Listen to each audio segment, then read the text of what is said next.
Hey guys, Harptronics here. It's a rainy day, but I wanted to show you that our roof is different than you might remember.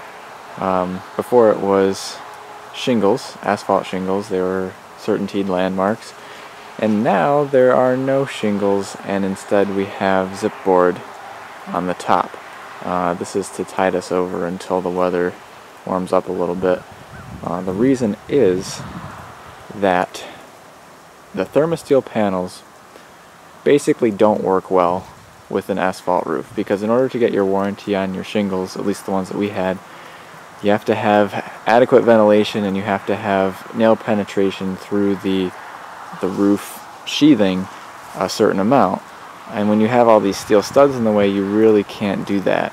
And in fact, when I called Thermasteel to talk about that, they said that they want the sheathing directly on top of the steel studs, which basically conflicts with how you would install your asphalt shingles. So what we had before this was furring strips on top of the Thermasteel panels, and then the roof sheathing would sit on top of that, and the shingles would sit on top of that.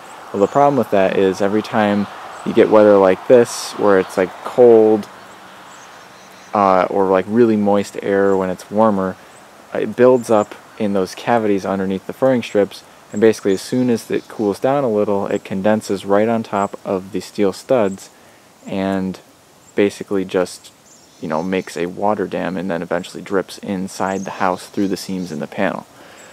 And what we were seeing was parts of the roof were actually starting to sag a little bit. There was a significant amount of water inside of the house, like running down the walls, and kind of pooling in the U-track that sits on the bottom, and then, you know, working its way in onto the subfloor from there. So the whole roof basically had to go. It was not really clear how to or how not to, or what considerations to take into effect when putting on roofing on the Thermasteel panels. So we just had, you know, some trial and error, unfortunately.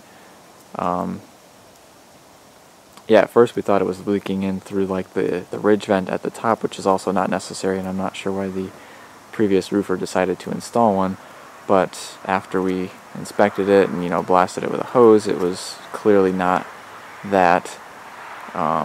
So we started peeling it up and found that it was just completely soaked underneath the board, and yeah, that's not going to work. So what we have now is synthetic felt underneath this sheathing directly on top of the Thermasteel panels all the way, and then we have 5/8 zip board on top of that with, you know, tape and caulk on all the little nail holes you can see. Every single one has caulk on it.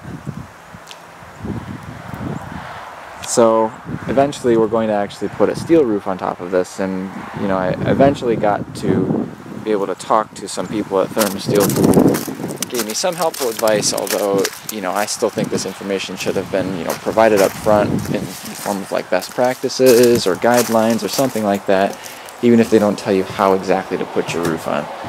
So that's kind of where we're at now. A bit unfortunate, but we'll hope that this system lasts a lot longer than the other one. So anyway, as always, thanks for watching. See you next time.